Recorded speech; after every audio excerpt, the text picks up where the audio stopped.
வணக்கம். Welcome to கதை திரட்டு audio books. இந்த வீடியோவில் நம்ம என்ன கதை கேட்க போகிறோம்னா, எழுத்தாளர் சி பாரதி அவர்கள் எழுதிய வீடு பேரு கதையின் 4வது பகுதி. வாங்க கதைக்குள்ள போகலாம். மனோகரனை விட மலர்விழிக்கு பரிதியையே மிகவும் பிடித்திருந்தது. பரிதியிடமே எப்போதும் பேசிக் கொண்டிருப்பாள். அதனால் மனோகரன் உட்பட எல்லா மாணவர்களுக்குமே சற்று பொறாமையாகவே இருந்தது. இந்த நேரத்தில் தமிழகத்தில் தேர்தல் நடக்க இருந்தது. அதிமுகவுக்காக அப்பா வேலை பார்த்தார். சுவர்கள் தோறும் இரட்டை இலை சின்னத்தை வரைவது, தேர்தலில் போட்டியிடுபவர்களின் பெயர்களை எழுதுவது போன்ற பணிகளை செய்தார். இரவு நேரங்களில்தான் அந்த பணிகளை செய்ய வேண்டும். 10, 20 பேர் கிளம்பி செல்வர். அவர்களுடன் பரிதியும் செல்வான். அங்கு இருந்தவர்களிலேயே பரிதிதான் சிறியவன். இருப்பினும் எம்ஜிஆருக்கு வேலை பார்க்க வேண்டும் என்பது அவனது ஆசை. முதலில் அப்பா மறுத்தார். பிறகு அவனது ஆர்வத்தை பார்த்து கூட கூட அழைத்து சென்றார். பெரியவர்களுக்கு இணையாக பரிதியும் வேலை பார்ப்பான். இயற்கையிலேயே அவன் நன்கு படம் வரைவான் என்பதால் சுவரில் இரட்டை இலையும் வரைய அவனை பயன்படுத்தி கொண்டனர். போஸ்டர் ஒட்டுவது, பசை சட்டி தூக்கி செல்வது, ஏணி தூக்கி செல்வது போன்ற வேலைகளை இளைஞர்கள் பார்த்து கொண்டனர். அதிலும் ஒரு வில்லங்கம் வந்தது. காலனியில் படம் வரைய சென்றிருந்தனர். அப்போது 16 வயதினிலே படம் வெளிவந்து மிகப்பெரிய வெற்றியினை பெற்றிருந்தது. அந்த படத்தின் கதாபாத்திரங்களான சப்பாணி, மயிலு, பரட்டை முதலிய கேரக்டர்கள் பெரிதும் பேசப்பட்டன. அந்த பெயர்களை மையப்படுத்தி தேர்தல் வாசகங்களை சுவரில் எழுதுவர். அந்த வாசகம்: பரட்ட: சப்பாணி, யாருக்குடா நீ ஓட்டு போட போற? சப்பாணி: மயில் சொல்லுச்சு, இரட்டை இலைக்கு போட்டு போடுன்னு. இது எப்படி இருக்கு? அந்த வாசகம் தெருவெங்கும் எழுதி போட்டு விட்டனர். மறுநாள் வில்லங்கம் தேடி வந்தது. காலனியில் இருந்து ஜெயமணி தங்கள் உறவினர்கள் 10, 20 பேரை அழைத்து கொண்டு வந்து விட்டார். அவருடைய மகள் பெயர் மயிலாம். தன் மகளை கிண்டல் பண்ணித்தான் எழுதி போட்டிருப்பதாக சண்டை போட்டார். அப்பா எவ்வளவோ எடுத்து சொல்லியும் அவர் கேட்கவில்லை. காலனியில் உள்ள எல்லா தேர்தல் பிரச்சாரங்களையும் அழித்துவிடப் போவதாக சொன்னார். அப்படியே செய்தார். அத்தோடு அவர் விட்டுவிடவில்லை. சிங்கார தோப்பில் எம்ஜிஆர் மன்றம் இருந்த வீடு அவருடைய வீடு ஆகும். அதனால் மன்றத்தை உடனடியாக காலி பண்ணவும் செய்தார். தேர்தல் முடிவுகள் வந்திருந்தன. எம்ஜிஆர் மிகப்பெரிய வெற்றியினை அடைந்தார். தமிழக முதல்வராகவும் ஆட்சி பொறுப்பேற்றார். இப்போது அப்பா ஒரு காரியம் செய்தார். ஆளும் கட்சிக்காரர் என்பதால் தைரியம் வந்திருந்தது. ரோட்டின் ஓரத்தில் ஒரு சிறிய கட்டடம் எழுப்பி ஓலை குடிசை போட்டார். அதுவே எம்ஜிஆர் மன்றம் என்றார். இப்போதும் ஜெயமணி சண்டைக்கு வந்தார். எம்ஜிஆர் மன்றத்திற்கு பின்னால் அவருடைய வீடு இருந்தது. அதை காரணம் காட்டி மன்றம் கட்டக்கூடாது என்று சண்டை போட்டார். வீம்புக்கென்றே மன்றம் இருக்கும் பக்கமாக அந்த வீட்டுக்கு ஒரு வாசல் கதவையும் அமைத்தார். ஆனால் அப்பாவுக்கு அமைச்சர் வரையில் செல்வாக்கு இருந்ததால் ஜெயமணியால் மேற்கொண்டு வீம்பு பிடிக்க முடியவில்லை. அமைதியாகிவிட்டார். இது அப்பாவுக்கு கிடைத்த மிகப்பெரிய வெற்றியாகவே அன்று கருதப்பட்டது. எம்ஜிஆர் முதலமைச்சரான பிறகுதான் மீனவ நண்பன் திரைப்படம் அவர்கள் ஊருக்கு வந்தது. மக்கள் கூட்டம் அலை மோதியது. தமிழ் மணி தியேட்டரில் படம் திரையிடப்பட்டிருந்தது. கூட்டத்தில் சிக்கிய கிழவி ஒருத்தி இறந்து போனாள். பரிதி முத்துமாரி அண்ணனுடன் அந்த படத்துக்கு போயிருந்தான். அவர் அடித்து பிடித்து டிக்கெட் வாங்கி வந்து விட்டார். உள்ளே சென்று அமர்ந்தனர். எம்ஜிஆர் முதலமைச்சர் ஆன பிறகு பார்க்கும் படம் மிகவும் குதூகலமாக இருந்தது. சிலோன் ரேடியோவில் மீனவ நண்பன் படத்தின் விளம்பரம் ஒலிபரப்பு செய்வார்கள். மாமனாரே, துப்பாக்கியால சுடப்பட்ட அனுபவம் எனக்கு ஏற்கனவே உண்டு என்று எம்ஜிஆர் பேசும் வசனம் அடிக்கடி ஒலிபரப்பப்படும். இந்த நேரத்தில் பரிதி சிலம்பு கற்றுக்கொள்ளவும் செய்தான். சிலம்பு சொல்லிக் கொடுத்த வாத்தியார் பரிதிக்கு சித்தப்பா முறை. பால்ராஜ் வாத்தியார் என்பது அவருடைய பெயர். சிலம்பு கற்றுக்கொள்ள சிங்காரத்தோப்பில் இட வசதி இல்லாததால் காலனியில் தான் இடம் தேர்ந்தெடுத்து கற்றுக் கொடுத்தார். ராமசாமி பெரியப்பாவுக்கு சற்று பெரிய இடம் இருந்தது. அங்கேயே கற்றுக்கொள்ள அனுமதி கொடுத்தார். 20க்கும் மேற்பட்ட இளைஞர்கள் சிலம்பு கற்றுக்கொள்ள சென்றனர். அவர்களில் மிகவும் சிறியவன் பரிதிதான். சிங்காரத்தோப்பில் இருந்து கிளம்புபவர்களுடன் பரிதியும் சேர்ந்து கொள்வான். யாராவது ஒருவர் சைக்கிளின் பின்புறம் ஏறி உட்கார்ந்து கொள்வான். சனி, ஞாயிறு ஆகிய தினங்களில்தான் பால்ராஜ் சித்தப்பா சிலம்பு சொல்லிக் கொடுத்தார். இரவு 7 மணிக்கு ஆரம்பித்து 11 மணி வரைக்கும் சொல்லிக் கொடுப்பார். இளைஞர்கள் விரைந்து கற்றுக்கொண்டனர். பரதிக்கு கொஞ்சம் கஷ்டமாகத்தான் இருந்தது. இருப்பினும் 5, 6 விளையாட்டுகளை கற்றுக்கொண்டான். 6 மாதத்துக்கு மேல் பயிற்சி தொடர்ந்தது. எல்லோரும் ஓரளவிற்கு கற்றுக்கொண்டு விட்டனர். தன் சிஷ்யர்களுக்கு அரங்கேற்றம் நடத்த வேண்டும் என்று பால்ராஜ் சித்தப்பா ஆசைப்பட்டார். அண்ணா பிறந்த நாளை தேர்ந்தெடுத்தார். அண்ணா பிறந்த நாளின் போது தெருவில் ரேடியோ கட்டி பெரிதாக கொண்டாடுவார்கள். அப்போதே சிலம்பு அரங்கேற்றம் வைத்துக் கொள்ளலாம் என்று சித்தப்பா நினைத்தார். விழாவுக்கு சிறப்பு விருந்தினராக அன்றைய அமைச்சர் ராமச்சந்திரனை அழைப்பது என்று முடிவு செய்தனர். அவரை சென்று அப்பாவும் கட்சிக்காரர்களும் பார்த்தனர். அவரும் வருவதாக ஒப்புக்கொண்டார். தேர்வுக்கு அமைச்சர் வருவதால் விழாவை மிகவும் சிறப்பாக நடத்த முடிவு செய்தனர். சிறுவர் சிறுமியருக்கான விளையாட்டுப் போட்டிகள் நடத்த பெற்றன. பருதி பல போட்டிகளில் கலந்து கொண்டான். எதிலுமே பரிசு பெறவில்லை. இறுதியாக ஓட்டப்பந்தயத்தில் கலந்து கொண்டான். அந்த போட்டியில் பருதி 2வதாக ஓடி வந்தான். ஆனால் 3வதாக ஓடி வந்த மோகனை 2வதாக வந்தான் என்று முருகன் அண்ணன் தூக்கி கொண்டார். நான் தான் 2வதா வந்தேன். பருதி எவ்வளவோ சொல்லி பார்த்தான். ஆனால் யாருமே கண்டு கொள்ளவில்லை. பருதிக்கு அழுகை அழுகையாக வந்தது. அப்பாவிடம் ஓடிப்போய் சொன்னான். அது அப்படித்தாண்டா என்றார். அம்மாவிடம் ஓடிப்போய் சொன்னான். அம்மா சொன்னாள், பருதி, எப்படியும் உனக்கு பெரிய பரிசு கிடைக்கும் பாரேன் என்றாள். மேலும் சில போட்டிகள் நடத்த பெற்றன. அந்த போட்டிகளிலும் பருதிக்கு எந்த பரிசும் கிடைக்கவில்லை. உண்மையிலேயே சோர்ந்து போனான். இரவு 10 மணிக்கு மேல் அமைச்சர் ராமச்சந்திரன் வந்து சேர்ந்தார். முதலில் விளையாட்டு போட்டிகளுக்கான பரிசுகளை வழங்கினார் அமைச்சர். ஒவ்வொருவரும் பரிசு பெறும்போது பருதியின் கண்கள் கலங்கின. குறிப்பாக மோகன் பரிசு வாங்கும்போது மேலும் கலங்கினான். அதன் பின்னர் சிலம்பாட்ட அரங்கேற்றம் நடந்தது. பால்ராஜ் சித்தப்பா முதலில் இறங்கி சிலம்பாடி தொடங்கி வைத்தார். பின்னர் அவரது மாணவர்கள் ஒவ்வொருவராக இறங்கி ஒவ்வொரு வரிசையாக செய்து காண்பித்தனர். சிறப்பு அழைப்பாளராக சிலம்பாட்ட வாத்தியார் கிருட்டிணன் கோனார் வந்திருந்தார். அவர் அந்த பகுதியிலேயே மிகப்பெரிய சிலம்பாட்ட வாத்தியார். பருதியின் முறை வந்தது. முதலில் குரு வணக்கம் செய்தான். பிஷ் பிஷ் என்று அமைச்சர் குரல் கொடுத்தார். குரு வணக்கம் செய்துவிட்டு நின்றவனை கிருட்டிண கோனார், தம்பி, வரிசையும் விளையாடி காட்டு என்றார். பருதி உற்சாகமானான். முதல் வரிசையில் இருந்து தனக்கு தெரிந்த 6ஆம் வரிசை வரைக்கும் வரிசையாக செய்து காண்பித்தான். சுற்றி நின்ற மக்கள் கூட்டம் எல்லாம் கைதட்டி ஆர்ப்பரித்தனர். கிருட்டிண கோனார் எழுந்து ஓடி வந்தார். பருதியை கட்டி கொண்டார். தன் பையில் இருந்து 10 ரூபாயை எடுத்து பருதியின் கையில் கொடுத்தார். அவர் காலை தொட்டு ஆசி பெற்று கொண்டான் பருதி. அமைச்சர் அருகில் அழைத்தார். பருதியின் கன்னத்தில் செல்லமாக தட்டிவிட்டு தன் பையில் இருந்து 100 ரூபாய் நோட்டு ஒன்றை எடுத்து கொடுத்தார். அங்கிருந்த அனைவருமே பெரிதாக வாய் பிளந்தார்கள். காரணம், அன்று 100 ரூபாய் என்று மிகப்பெரிய பணம். 1 கிலோ அரிசி அன்று 1 ரூபாய்தான். அம்மா சொன்னது சரியாகி போனது. எல்லோருக்கும் கொடுக்கப்பட்ட பரிசு பொருட்கள் விலை 5 ரூபாய் 10 ரூபாய் பெருமானமானதுதான். ஆனால் பருதிக்கு கிடைத்ததோ 100 ரூபாய். நெடு நாட்கள் இது பற்றி தெருவில் உள்ளவர்கள் பேசிக்கொண்டே இருந்தனர். இந்த வீட்டில் இருக்கும்போதுதான் பாலமுருகனுடனும் பாஸ்கருடனும் நல்ல பழக்கம் ஏற்பட்டது. அவர்கள் இருவருமே பருதியிடமிருந்து நிறைய மாறுபட்டவர்கள்.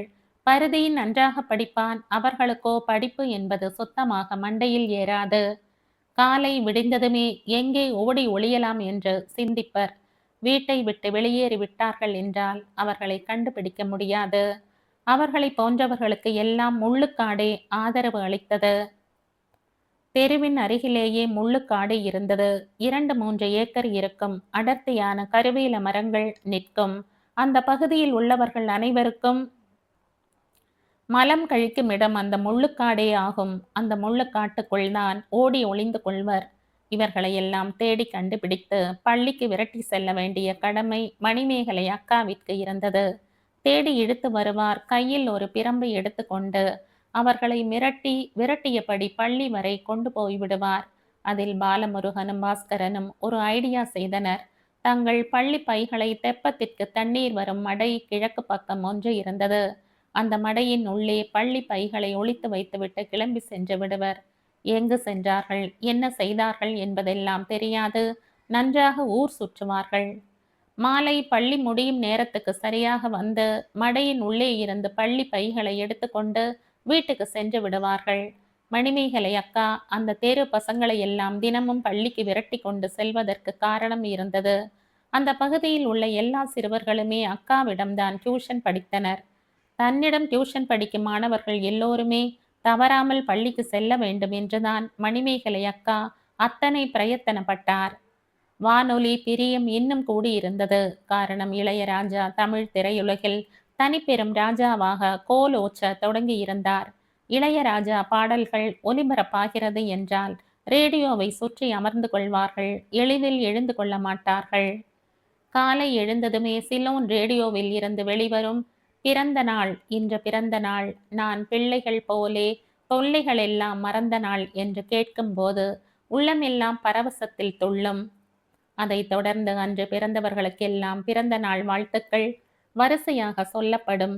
அம்மா, அப்பா, அண்ணன், அக்கா, தம்பி, தங்கை, அம்மம்மா, அப்பப்பா, அப்பம்மா என்று வாழ்த்துபவர்கள் வரிசையில் சொல்லி முடித்து மற்றும் உறவினர்களும் நண்பர்களும் என்று சொல்லி முடிப்பார். இந்த நிகழ்ச்சி முடிந்ததும் உங்களிடமிருந்து விடைபெறுவது உங்கள் KS ராஜா என்று அறிவிப்பாளர் சொல்லி முடிக்கும்போது எழுந்து கை தட்டலாம் என்று தோன்றும். அதேபோல் மஞ்ச குளிச்சு, அள்ளி முடிச்சு, மெட்டி ஒலிக்க, மெல்ல சிரிச்சு போன்ற இளையராஜாவின் பாடல்களும் கேட்பவர்களை எல்லாம் உள்ளம் இறங்க செய்யும். அதே நேரத்தில் எல்லா சிறுவர்களையும் தன் நடிப்பால் கட்டி போட்ட ரஜினிகாந்த் பிரவேசமும் நடைபெற்றது. எம்ஜிஆர் அரியணை ஏறிவிட, சினிமாவில் அவர் வீற்றிருந்த சிம்மாசனம் காலியாகிவிட அதில் சரியாக பொருந்தி அமர்ந்தவர் ரஜினிகாந்த். எம்ஜிஆர் பாணியில் வீர தீரமான படங்களை எல்லாம் அவர் தொடர்ந்து கொடுக்க, சூப்பர் ஸ்டார் என்ற பட்டமும் அவரை தேடி வந்தது. மிக அழகாக அவரும் பொருந்தி போனார். எம்ஜிஆர் தனது எல்லா படங்களிலும் மிக நல்லவராகவே வருவார். பீடி, சிகரெட், மதுபானங்கள் போன்ற தீய பழக்கம் உள்ளவராகவும் நடிக்க மாட்டார். அவற்றையெல்லாம் கைவிட வேண்டும் என்று தொடர்ந்து வற்புறுத்தி வருவார். ஆனால் ரஜினிகாந்த் பீடி, சிகரெட், மது போன்ற எதையும் விட்டு வைக்க மாட்டார். மிக பெரிய ரவுடியாக தோன்றுவார். பெண்களை கற்பழிக்கும் காட்சிகளில் நடிப்பார். இருப்பினும் எம்ஜிஆர் அடைந்த வெற்றியினை அவராலும் பெற முடிந்தது. அன்றைய இளைஞர்கள் அனைவரின் நெஞ்சங்களையும் கொள்ளை கொண்டார். இருப்பினும் எம்ஜிஆர் ரசிகர்கள் அவரை ஏற்றுக்கொள்ள சற்று காலம் பிடிக்கவே செய்தது. ரஜினிகாந்த் என்றாலே சற்று முகம் சுளிக்கவே செய்தனர். அதற்கு மிக சிறந்த உதாரணம் பரிதியின் அப்பா. பரிதி முன்னரே ரஜினியின் ரசிகராகிவிட்டான். ரஜினி படங்கள் சிலவற்றை பார்த்து பிரமித்து போயிருந்தான். இந்த நேரத்தில் ரஜினிகாந்த் நடிப்பில் அன்னையோர் ஆலயம் என்ற திரைப்படம் வெளிவந்து சக்கை போடு போட்டது. காரணம், அந்த திரைப்படம் சிறுவர்களுக்கு பிடித்த திரைப்படமாகி போனதுதான். படம் முழுக்க மிருகங்கள் வலம் வரும்படியாக காட்சிப்படுத்தியிருந்தனர். தங்கள் பெற்றோர்களை வற்புறுத்தி பிள்ளைகள் அந்த படத்தை பார்க்க கூட்டம் கூட்டமாக சென்றனர். பரிதியும் அப்பாவை வற்புறுத்தினான். அப்பாவுக்கு விருப்பம் இல்லை. பரிதிக்கு அது பெருத்த ஏமாற்றமாகவே இருந்தது. கொஞ்சம் கொஞ்சமாக அப்பாவின் மனதை கரைத்தான். அப்பா ஒரு நாள் சம்மதித்தார். பரிதியையும் தம்பியையும் அழைத்து கொண்டு சென்றார். கோமதி டாக்கீஸ் சென்றனர். நல்ல இடம் பார்த்து தரையில் அமர்ந்தனர். படம் ஓடத் தொடங்கியது. பரிதியும் தம்பியும் மிருகங்களை பார்த்து கை தட்டி படம் பார்த்தனர். அப்பாவும் லயித்து போய் அமர்ந்திருந்தார். அப்பா பார்க்கும் முதல் ரஜினி படம். இடைவேளை வந்தது. அப்பா பரிதிக்கும் தம்பிக்கும் தின்பண்டங்கள் வாங்கி கொடுத்தார். அப்போது அப்பா அவரையும் அறியாமல் சொன்னார், பரவாயில்லடா, இவனும் நல்லா தாண்டா நடிக்கிறா என்றார். பரிதிக்கு ஆச்சரியமாக இருந்தது. அப்பா எம்ஜிஆரை தவிர வேறு யாரையும் பாராட்டியது இல்லை. இன்று பாராட்டினார். வீட்டுக்கு வந்த பின்னரும் ரஜினியை பற்றி பேசிக்கொண்டுதான் இருந்தார். பரிதியும் மிக தீவிரமான ரஜினி ரசிகராகி போனான். பள்ளியில் வாரா வாரம் மாணவர் சங்கம் நடைபெறும். அந்த மாணவர் சங்கங்களில் மாணவர்களின் கலை நிகழ்ச்சிகளும் நடைபெறும். பரிதியும் முதல் முறையாக மேடை ஏறினான். ராஜாமணி டீச்சர் ஒரு நாடகத்தை வடிவமைத்திருந்தார். 5 குருடர்கள் யானையை தடவி பார்த்து யானையின் வடிவம் இப்படித்தான் உள்ளது என்று தங்களுக்குள் புரிந்து கொள்வதாக அந்த நாடகம் வடிவமைக்கப்பட்டிருந்தது. ஒரு மாணவனின் முகத்தில் யானை போல் முகமூடி போட்டு கொண்டு தும்பிக்கை தொங்க நின்று கொண்டிருப்பான். அமிர்தராஜ் யானையாக நடித்தான். 5 குருடர்களில் ஒருவனாக பரிதியும் நடித்தான். முதல் மாணவன் குருடன் போல கண்களை மூடிக்கொண்டு மெதுவாக நடந்து சென்று யானையின் துதிக்கையை தடவி பார்த்துவிட்டு, யானை உலைக்கை போன்ற தோற்றத்தில் உள்ளது என்பான். அடுத்த குருடன் யானையின் உடம்பை தடவி பார்த்து, யானை ஒரு சுவரை போல உள்ளது என்று அதிசயிப்பான். மூன்றாவது குருடன் யானையின் வாலை தடவி பார்த்துவிட்டு, யானை ஒரு கயிற்றை போல உள்ளது என்றான். நான்காவது குருடன் யானையின் காதை தடவி பார்த்துவிட்டு, இல்லை இல்லை, யானையின் உருவம் ஒரு முறத்தை போல உள்ளது என்றான். ஐந்தாவது குருடனான பரிதி யானையின் கால்களை தடவி பார்த்து, யானையின் உருவம் தூண்களைப் போலத்தான் உள்ளது என்றான். இப்போது 5 குருடர்களும் அடித்துக் கொள்வர். யானை உலைக்கு போலத்தான் உள்ளது, யானை சுவரை போலத்தான் உள்ளது, யானை கயிற்றைப் போலத்தான் இருக்கிறது, யானை முறத்தை போலத்தான் இருக்கும், இல்லை, யானை ஒரு தூணை போலத்தான் இருக்கும். இதையே மாறி மாறி சொல்லி அவர்கள் சண்டையிட்டு கொண்டிருப்பர். அப்போது அந்த வழியாக வந்த வழிப்போக்கன் ஒருவர் அவர்கள் தவறாக புரிந்து கொண்டுள்ளனர் என்று அறிந்து விளக்க முற்படுவார். நண்பர்களே, நீங்கள் சொல்லும் அனைத்து பாகங்களையும் உள்ளடக்கியதே யானை. உலக்கை போன்றிருப்பது யானையின் துதிக்கை, சுவரை போல உள்ளது யானையின் உடம்பு, கயிற்றை போல் இருப்பது யானையின் வால், முறத்தை போல் இருப்பது யானையின் காது, தூணை போல் இருப்பது யானையின் கால்களாகும். இவை அனைத்தையும் ஒருங்கிணைத்ததுதான் யானையின் தோற்றமாகும் என்று விளக்குவார். குருடர்கள் 5 பேரும் மகிழ்ந்து போவர். தெரிந்து கொண்டோம், நாங்கள் தெரிந்து கொண்டோம், யானை பற்றி நாங்கள் தெரிந்து கொண்டோம் என்று கோரஸாக பாடி தங்கள் மகிழ்ச்சியினை தெரிவித்துக் கொள்வார்கள். இதுவே பரிதியின் முதல் மேடை அனுபவம். அந்த நாடகத்தில் அமிர்தராஜுக்குத்தான் நல்ல பெயர். வெளியில் அவனை பார்க்கும் மாணவர்கள் எல்லாம் யானை யானை என்று அழைப்பர். அந்த அளவிற்கு அவன் பிரபலமாகி போனான். அடுத்ததாக பரிதி நடித்த நாடகம் வேலைக்காரன் என்ற நாடகமாகும். அந்த கால சபாபதி படம்தான். காலம் காலமாகவே வேலைக்காரன் என்ற நாடகமாக பள்ளிகளில் நடத்தப்பட்டு வந்தது. வேலைக்காரன் கேரக்டரில் மாரிமுத்து நடித்தான். பரிதிக்கும் ஒரு சின்ன வேடம் கிடைத்தது.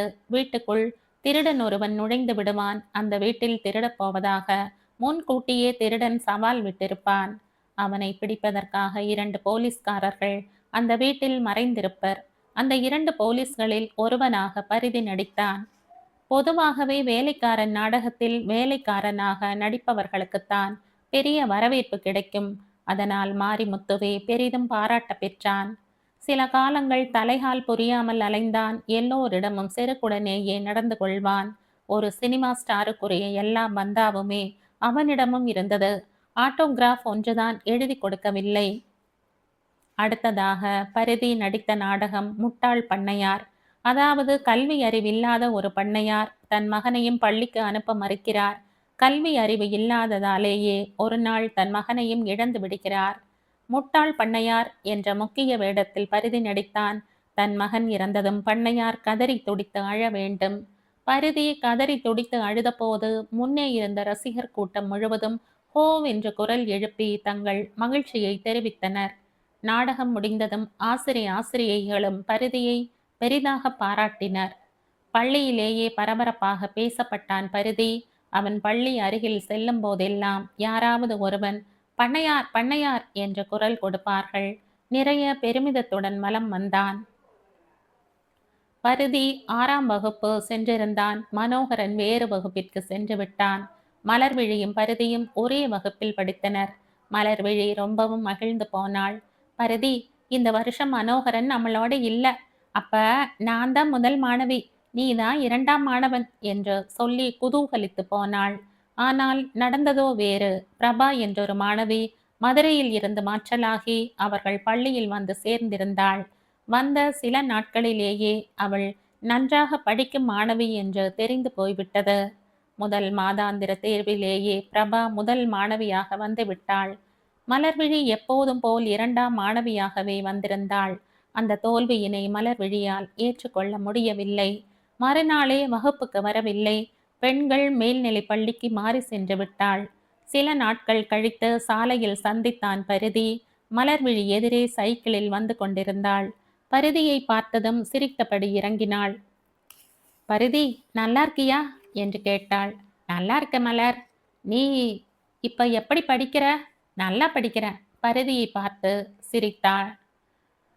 மலர், நீ ஏன் வேற பள்ளிக்கு மாறி போயிட்ட என்று கேட்டான். வேண்டாம் பரதி. பிரபா கூட போட்டி போட்டு என்னால நிச்சயமா முதல் மாணவியா வர முடியாது. எத்தனை நாளைக்கு தான் 2ஆம் மாணவியாகவே வர்றது? அதான் பெண்கள் மேல்நிலைப் பள்ளிக்கு போயிட்டேன். இப்ப எங்க வகுப்புல நான் தான் முதல் மாணவி என்றாள். வாழ்த்துக்கள் என்றபடி அவளது கையை பற்றி குலுக்கினான் பரிதி. அதன் பின்னர் பள்ளிக்கு செல்லும் வழியில் இரண்டொரு முறை மலர் விழியை பார்த்திருக்கிறான். அப்போதெல்லாம் சிறிதாக புன்னகைப்பதோடு சரி. சைக்கிளை விட்டு இறங்கவும் மாட்டாள், பேசவும் மாட்டாள். கூரை வீட்டில் இருப்பது மிகவும் சிரமமாக இருந்தது. மழை நேரங்களில் வீட்டுக்குள் இருக்க முடியாது. தம்பியும் குழந்தையாக இருப்பதால் வேறு வீடு பார்க்க வேண்டும் என்ற முடிவுக்கு அம்மா வந்திருந்தாள். அப்பாவிடமும் சொன்னாள். மூக்கையா நாடார் காம்பவுண்ட்ல ஒரு வீடு காலியாக இருக்காம். சரி, நாளைக்கே பார்க்கலாம் என்றார் அப்பா. மறுநாள் சென்றனர். மாத வாடகை 15 ரூபாய் என்றனர். அப்பா மலைத்தார். 15 ரூபாய் எடுக்க முடியுமா? நானும் வேலைக்கு போறேன். இல்ல, வேண்டாம். பொம்பளைகளுக்கு இப்ப 2 ரூபாய் சம்பளம் தர்றாங்க. மாசம் 60 ரூபாய் ஆச்சு. 10 நாள் வேலை இல்லாட்டி போனாலும் 20 நாள் சம்பளம் 40 ரூபாய் ஆயிடுச்சு. அதுல 15 ரூபாய் எடுக்கிறது பெரிய விஷயம் இல்ல என்றாள் அம்மா. அப்பா ஒப்புக்கொள்ளவில்லை. இல்ல, நானே சமாளிச்சுக்கிறேன். நீ வேலைக்கெல்லாம் போக வேணாம் என்றார். மூக்கையா நாடார் காம்பவுண்டில் உள்ள வீட்டுக்கு குடி வந்திருந்தனர். சிறிய வீடுதான், ஆனாலும் ஓட்டு வீடு. பரிதிக்கு மிகவும் பிடித்திருந்தது. முதல் வீட்டில் சந்திரசேகர் இருந்தான். பரிதியின் வயதை ஒத்தவன்தான். 6ஆம் வகுப்பு படித்தான். ஆனால் வேறு பள்ளியில் படித்தான். அது ஒரு அரசு பள்ளி. ஆசாரிமார் தெருவில் இருந்தது.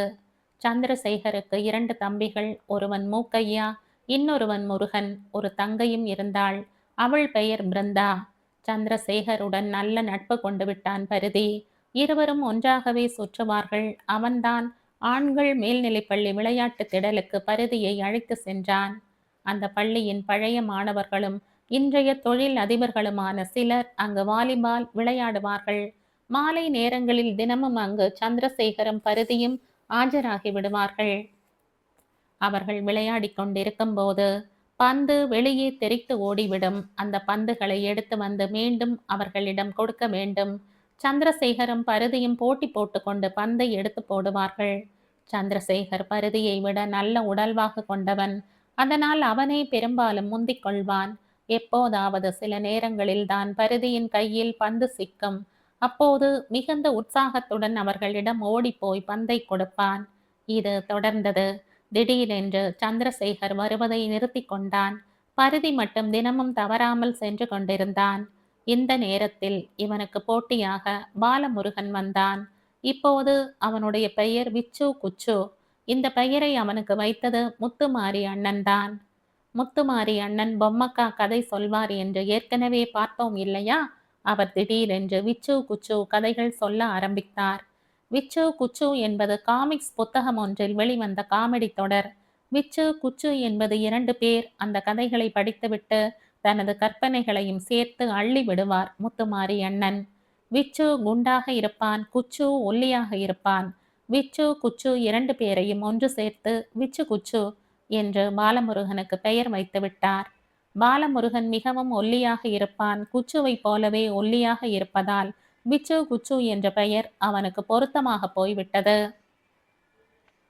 ஒரு நாள் மாலை பந்து விளையாடும் இடத்திற்கு சென்றிருந்தான் பரிதி. கூடவே பாலமுருகனையும் அவன் தம்பி பாஸ்கரையும் அழைத்து கொண்டு சென்றிருந்தான். மூவருமே ஓடி ஓடி பந்தை பொறுக்கி போட்டனர். விச்சு குச்சுவை அவர்களுக்கு மிகவும் பிடித்து போய்விட்டது. பந்தை பொறுக்கும் நேரங்களில் பரிதி அவனிடம், விச்சு குச்சு, வேகமா பந்த போடுடா என்று கத்துவான். இப்படித்தான் விச்சு குச்சு என்ற பெயர் பந்து விளையாடுபவர்களுக்கு அறிமுகமானது. பெயர் காரணம் பற்றி கேட்டனர். பரிதிதான் சொன்னான். அவர்களும் விச்சு குச்சு என்று சொல்லி பார்த்து கொண்டனர். அவர்களுக்கு அந்த பெயர் மிகவும் பிடித்து போனதும் இல்லாமல் அவனையும் மிகவும் பிடித்து போய்விட்டது. பந்து வெளியே தெரித்து ஓடும் போதெல்லாம் விச்சு குச்சு என்று குரல் கொடுப்பார்கள். அப்படி குரல் கொடுத்தால் அவன்தான் ஓடி சென்று பந்தை எடுத்து போட வேண்டும். அதனால் மற்ற சிறுவர்கள் எல்லாம் பந்தை எடுக்க ஓட மாட்டார்கள். விச்சு குச்சு மட்டுமே ஓடி ஓடி பந்தை எடுத்து கொடுப்பான். அது மற்ற சிறுவர்களுக்கு சலிப்பாக போய்விட்டது. பரிதியும் சலித்து கொண்டான். அதன் பின்னர் ஒவ்வொரு சிறுவராக அங்கு செல்வதை நிறுத்தி கொண்டனர். பரிதியும் போவது இல்லை. விச்சு குச்சு தனிக்காட்டு ராஜாவாகி போனான். அவன் மட்டும் தினமும் சென்று கொண்டிருந்தான். ஒரு நாள் அவனுக்கு அவர்கள் தங்கள் வீட்டில் உள்ள சிறுவர்களின் பழைய ஆனால் நல்ல பளிச்சென்று உள்ள பேண்ட்டுகளையும் டீ ஷர்ட்டுகளையும் ஏராளமாக அள்ளி கொடுத்து விட்டிருந்தனர். அவற்றையெல்லாம் தெருவில் உள்ளவர்களிடம் விச்சு குச்சுவின் அம்மா பெருமையாக எடுத்து காட்டிக் கொண்டிருந்தாள். அந்த வழியாக போன அம்மாவும் அதை பார்த்துவிட்டு வந்தாள். வீட்டில் இருந்த பருதியை 2 முத்து முத்தினாள். காரணம் புரியாமல் அழுதான் பருதி. ஏமா அடிக்கிறீங்க என்று கேட்டான். நீ தானே அவனை கூட்டிக்கிட்டு போன, இப்ப அவனுக்கு அள்ளி அள்ளி கொடுக்கறாங்க பாரு என்று புலம்பினாள். அப்போது அப்பா சரியாக வீட்டுக்கு வந்தார். ஏன் புள்ளை போட்டு அடிக்கிற என்று கேட்டார். அம்மா எல்லாவற்றையும் சொன்னாள். அப்பா அவள் தலையில் குட்டினார். மண்டு மண்டு, போயும் போயும் இதுக்கா புலம்புற? அவனுக்கு வீட்டில் உள்ள பழைய துணிகளை எல்லாம் அள்ளி கொடுத்துருப்பாங்க. பழைய துணிகளை வாங்குறதை விட பெரிய தரித்திரம் வேற எதுவும் இல்லை என்றார். அம்மா யோசித்தாள். அதன் பிறகு பருதியை திட்டவும் இல்லை, அடிக்கவும் இல்லை. பருதி 6ஆம் வகுப்பு சரஸ்வதி டீச்சரிடம் படித்து கொண்டிருந்தான். அவர் வீட்டுக்கு டியூஷன் செல்லவும் ஆரம்பித்தான். அதன் காரணமாக பந்து விளையாடும் இடத்திற்கு செல்வதை அடியோடு நிறுத்தி கொண்டு விட்டான். பருதிக்கு இப்போது நூலகத்திற்கு செல்லும் பழக்கம் ஏற்பட்டிருந்தது. ஒரு நாள் தெப்பக்குளம் அருகே நண்பர்களுடன் விளையாடி கொண்டிருந்தான் பருதி. அன்று ஞாயிற்றுக்கிழமை. அப்போது அந்த பக்கமாக இளங்கோ சென்றான். அவன் பருதியுடன் 2ஆம் வகுப்பு படித்தவன். நன்கு குளித்து முடித்து நல்ல ட்ரெஸ் உடுத்தி முகமெல்லாம் பவுடர் பூசி சென்று கொண்டிருந்தான். இளங்கோ, இளங்கோ என்று அழைத்தபடி அவன் அருகே ஓடினான் பருதி. திரும்பினான் இளங்கோ. பருதியை ஏற இறங்க பார்த்தான். பருதி கால் சட்டை மட்டுமே அணிந்திருந்தான். மேல் சட்டை போடவில்லை, குளிக்கவும் இல்லை. உடல் எல்லாம் ஒரே புழுதியாக இருந்தது. இளங்கோ, எங்கட போற? பருதி கேட்டான். ஆ, லைப்ரரிக்கு. லைப்ரரியா? அப்படின்னா நூலகத்துக்கு. நூலகம்னா அங்க நிறைய புத்தகங்கள் இருக்கும், எடுத்து படிக்கலாம். இப்போது பருதிக்கு புரிந்தது. இளங்கோ நடக்க முற்பட்டான். பருதி பின்னாலேயே சென்றான். இளங்கோ, நானும் வரேன்டா. இல்ல வேண்டாம். ஏன்டா அப்படி சொல்ற? உன்னைய உள்ள விடமாட்டாங்க. ஏன்டா விடமாட்டாங்க? இப்போதும் பருதியை ஏற இறங்க பார்த்தான் இளங்கோ. நீ குளிக்கல, சட்டை போடல, உன்னை எப்படி உள்ள விடுவாங்க என்றவன் தொடர்ந்து பேசாமல் விடு விடுவென்று நடக்கத் தொடங்கினான். பருதிக்கு வீட்டுக்கு திரும்ப மனம் இல்லை. இளங்கோ பின்னாலேயே சென்றான். சற்று தூரம் சென்றதும் இளங்கோ திரும்பி பார்த்தான். பருதி பின்னாலேயே வருவதை பார்த்ததும் கோபமானான். போடா என்றான். பருதி அப்படியே நின்றான். போடாங்கிற என்று கோபமானவன் கீழே கிடந்த கல்லை பொறுக்கி பருதியின் மேல் அடிக்கத் தொடங்கினான். பருதி லாவகமாக விலகி கொண்டான். இளங்கோ தொடர்ந்து கல்லால் அடிக்கவே திரும்பி நடப்பது போல் பாசாங்கு செய்தான் பருதி. இளங்கோ இப்போது நடக்கத் தொடங்கினான். பருதி ஒரு தந்திரம் செய்தான். வழி எங்கும் மறைந்து மறைந்து இளங்கோ செல்லும் பாதையிலேயே சென்றான். காமராசர் வாசகசாலை என்ற பெயரிட்ட கட்டிடத்திற்குள் நுழைந்தான் இளங்கோ. சற்று நேரம் கழித்து பருதியும் உள்ளே சென்றான். இளங்கோ புத்தகம் ஒன்றை படிப்பதில் முனைப்பாயிருந்தான். பருதியும் ஒரு புத்தகத்தை எடுத்துக்கொண்டு உட்கார்ந்தான். சுற்றிலும் பார்வையை ஓடவிட்டான். அங்கு உட்கார்ந்திருந்த எல்லோருமே நன்கு குளித்து முடித்து நல்ல ஆடை அணிந்து உட்கார்ந்திருந்தனர். பருதி மட்டுமே குளிக்காமல், சட்டை இல்லாமல், உடல் முழுக்க புழுதியுடன் உட்கார்ந்திருந்தான். அவனுக்கே என்னவோ போல் இருந்தது. எழுந்து கொண்டான். இளங்கோ பார்ப்பதற்கு முன்பே விறுவிறுவென்று வீட்டுக்கு சென்றான். பருதிக்கு எம்ஜிஆர் மன்றத்திலேயே படிக்கும் ஆர்வம் ஏற்பட்டு விட்டது என்று முன்னரே பார்த்தோம். அப்போதே வார இதழ் படிக்கும் பழக்கமும் ஏற்பட்டிருந்தது. அம்மாவுக்கு ராணி வார இதழ் படிக்கும் பழக்கம் இருந்தது. பருதியும் முதலாக படித்த வார பத்திரிகை ராணிதான். அம்மாவும் மணிமேகலை அக்காவும் சேர்ந்து ஆளுக்கு பாதியாக காசு போட்டு ராணி வாங்குவார்கள். அன்று ராணி 15 பைசா தான். ஒருவர் 8 பைசா கொடுத்தால் மற்றவர் 7 பைசா கொடுக்க வேண்டும். அடுத்த முறை இவர் 7 பைசா கொடுத்தால் அவர் 8 பைசா கொடுக்க வேண்டும். 1 பைசா கணக்கையும் மிக அழகாக ஞாபகம் வைத்திருப்பார்கள். ராணி இதழை ஆர்வத்துடன் வாசிப்பான் பருதி. சுட்டி பயல் கிட்டு என்றொரு சிறுவர்க்கான தொடர்கதை பருதி விரும்பி படிப்பான். மற்றும் பாட்டி வைத்தியம், குரங்கு குசலா, அன்புள்ள அல்லி போன்றவையெல்லாம் பருதிக்கு மிகவும் பிடிக்கும். பி.டி. சாமி எழுதும் மர்ம கதைகளும் பருதியை கவர்ந்திருந்தது. அதனால் வாசிப்பு என்பது பருதிக்கு முன்பே பரிச்சயமானதுதான். இப்போது வாசகசாலையில் அதை போன்றே ஏராளமான புத்தகங்களை பார்த்ததும் பருதியின் மனதிற்குள் புதிய உற்சாகம் குடியேறியது. அடுத்த வாரம் ஞாயிற்றுக்கிழமை நன்கு குளித்து நல்ல உடையை அணிந்து கொண்டு காமராசர் வாசகசாலைக்கு சென்றான் பரிதி. ஏராளமான புத்தகங்களை தேடி தேடி எடுத்து படித்தான். அங்கு அவனை மிகவும் கவர்ந்த புத்தகங்கள் முத்தாரம், கல்கண்டு போன்ற வார இதழ்களாகும். ஏராளமான பொது அறிவு தகவல்கள் அதில் இருக்கும். அந்த புத்தகங்களில் இருந்து ஏராளமான தகவல்களை குறிப்பெடுத்து கொண்டான். மாணவர் சங்கங்களின் போது அந்த கேள்விகளை எல்லாம் சக மாணவர்களிடம் கேட்டு திணறடித்தான். யாராலும் பதில் சொல்ல முடியாது. பரிதியே பெருமையுடன் பதிலையும் சொல்வான். அன்றைய மாணவர் சங்கங்களில் 2 விஷயங்கள் பெரிதாக பேசப்பட்டன. கோம்பை என்ற சிறுவனின் பாடல். வாரா வாரம் ஒரு எம்ஜிஆர் பாட்டுடன் மேடை ஏறுவான் கோம்பை. நெஞ்சமுண்டு நேர்மை உண்டு ஓடு ராஜா என்று அவன் நெஞ்சை நிமிர்த்தி பாடத் தொடங்கினான் என்றால் அந்த அரங்கமே அதிரும். அவன் பார்ப்பதற்கு குட்டி கமலஹாசன் போலவே இருப்பான். அவன் அதே பள்ளியில் பணியாற்றிய கண்ணம்மா டீச்சரின் மகன். அவன் மேடை ஏறிவிட்டாலே மாணவ மாணவிகள் எல்லாம் படபடவென்று கை தட்டுவார்கள். அந்த அளவுக்கு ரசிகர்களை சம்பாதித்து வைத்திருந்தான் கோம்பை. அவனுக்கு அடுத்தபடியாக மிகுந்த வரவேற்பை பெற்றிருந்தது பரிதிதான். பரிதி மேடைக்கு வருகிறான் என்றால் கரவொலி பெரிதாக கிளம்பும். அவன் கேட்கும் கேள்விகளுக்கெல்லாம் பதில் சொல்ல முடியாமல் எல்லோருமே திணறுவர். சில நேரங்களில் ஆசிரியைகள் உற்சாகத்துடன் பதில் சொல்வார்கள். பல நேரங்களில் அவர்களுக்கே கூட பதில் தெரியாமல் திணறுவார்கள். அந்த அளவுக்கு பிரபலமாகி போனான் பரிதி. ஒரு நாள் வகுப்பாசிரியை சரஸ்வதி டீச்சர் கேட்டார், எப்படி பரிதி இத்தனை தகவல்களையும் உன்னால் சேகரிக்க முடியுது? அதற்கு பரிதி, நான் வாரந்தோறும் நூலகம் போறேன் டீச்சர், அதனால தான் என்னால் இவ்வளவு தகவல்களையும் சேகரிக்க முடியுது என்றான். ஆசிரியை அவனை மிகவும் பாராட்டினார். மற்ற மாணவர்களையும் பார்த்து, நீங்களும் நூலகம் போகணும், பள்ளிக்கூடத்துல படிக்கிறது மட்டும் கல்வி இல்லை, உலக கல்வியை எல்லாம் நீங்க கத்துக்கணும்னா நிச்சயம் நூலகம் போய்த்தான் ஆகணும் என்றார்.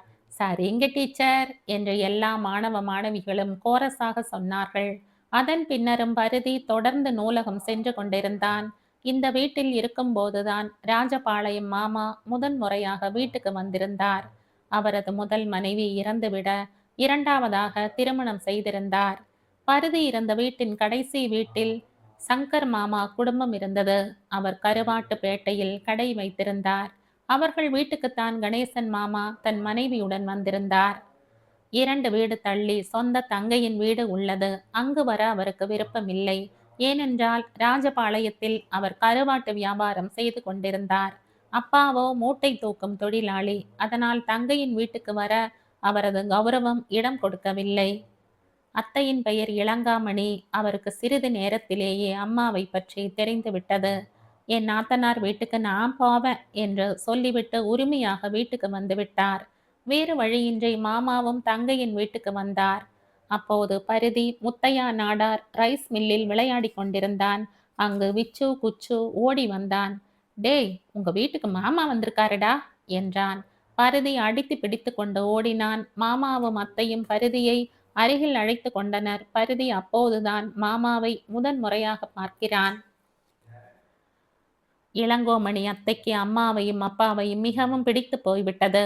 அவர்கள் சில நாட்கள் இருந்துவிட்டு ஊருக்கு கிளம்பி சென்று விட்டனர். வாரா வாரம் கடிதமும் எழுதத் தொடங்கினார் இளங்கோமணி அத்தை. கடிதம் என்பதையே அப்போதுதான் அறிந்தான் பரிதி. அதற்கு முன்னர் யாருமே பரிதியின் வீட்டுக்கு கடிதம் எழுதியதில்லை. அதற்கு பதில் பெரும்பாலும் பரிதிதான் எழுதுவான். அப்பா சொல்ல சொல்ல பரிதி எழுதி கொடுப்பான். கணேசன் மாமா பற்றி அப்பா ஒரு கதை சொன்னார். நாசரேத்தில் தர்மர் மாமா இறந்து போனார். அந்த துக்கம் கேட்பதற்காக அப்பாவும் அழகுவேல் மாமாவும் நாசரேத் சென்றிருந்தனர். 3ஆம் நாள் காரியத்திற்கான வேலைகள் இருந்தன. அப்பா செய்முறை செய்ய வேண்டும். போதுமான பணம் இல்லை. அப்போது அழகுவேல் மாமா, பக்கத்துல மூக்கு பிரியில தான் எங்க அண்ணன் கணேசன் இருக்கான், அவங்கிட்ட போய் உதவி கேட்கலாம் என்றார். உங்க அண்ணன் பக்கத்துல தான் இருக்காருன்னா பிறகு ஏன் சாவு வீட்டுக்கு வரல என்று கேட்டார் அப்பா. தெரிஞ்சிருக்காது என்றார் அழகுவேல் மாமா. சரி வாங்க போலாம். இருவரும் கிளம்பி சென்றனர். மிக சரியாக விசாரித்து கணேசன் மாமாவின் மாமியார் வீட்டை அடைந்தனர். ஆம், மாமியார் வீட்டில்தான் கணேசன் மாமா இருந்தார். வாசலில் உட்கார்ந்திருந்த மாமியார், யாரு வேணும் என்று கேட்டார். கணேசன் கணேசனா? அப்படி யாரும் இங்க இல்லையே அப்போ என்றார். நாங்க அருப்புக்கோட்டையில இருந்து வந்திருக்கோம். அண்ணன் கருவாட்டு வியாபாரம் பண்றார். இங்க தான் அட்ரஸ் கொடுத்தார் என்றார் அழகுவேல் மாமா. இப்போது மாமியாருக்கு புரிந்தது. ஓ, கனகராச கேக்குறீங்களா? எங்க மருமகன் தான். உள்ளுக்குள்ள இருக்கார். வர சொல்றேன் என்று சொல்லிவிட்டு உள்ளே போனார். சிறிது நேரத்தில் வெளியே வந்த கணேசன் மாமா தன் தம்பியையும் அப்பாவையும் பார்த்துவிட்டு வியர்த்து போனாராம்.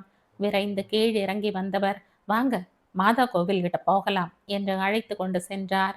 நல்ல வெயில், மாமா வீட்டுக்குள் கூப்பிட மாட்டாரா என்று அப்பாவும் அழகுவேல் மாமாவும் எதிர்பார்த்திருக்கின்றனர். ஆனால் மாமா மாதா கோவில் அருகே கூட்டி சென்று விட்டார்.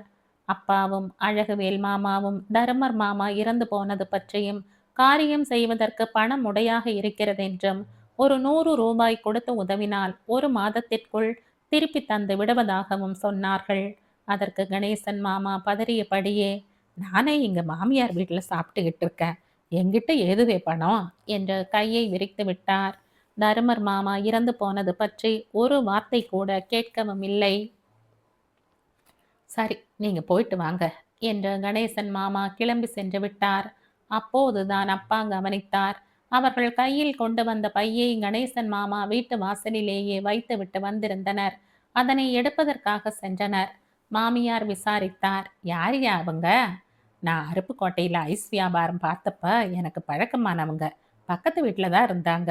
அப்பாவும் அழகுவேல் மாமாவும் ஒருவரை ஒருவர் பார்த்து சிரித்து கொண்டனர். கணேசன் மாமா அவர்களை பார்க்கவில்லை. தங்கள் பையை எடுத்துக்கொண்டு இருவரும் கிளம்பி வந்துவிட்டனர். சரஸ்வதி டீச்சர் தன் வீட்டிலேயே டியூஷன் நடத்தினார். அவருக்கு 2 குழந்தைகள். மூத்தவள் கீதாவுக்கு 8 வயசு, இளையவன் மதனுக்கு 6 வயசு. மதன் ரொம்பவும் சேட்டை செய்வான். அதுவும் பரிதியை ஓயாமல் அடித்து கொண்டே இருப்பான். அதனால் பரிதிக்கு அவன் மேல் ஒரு வெறுப்பு இருந்தது.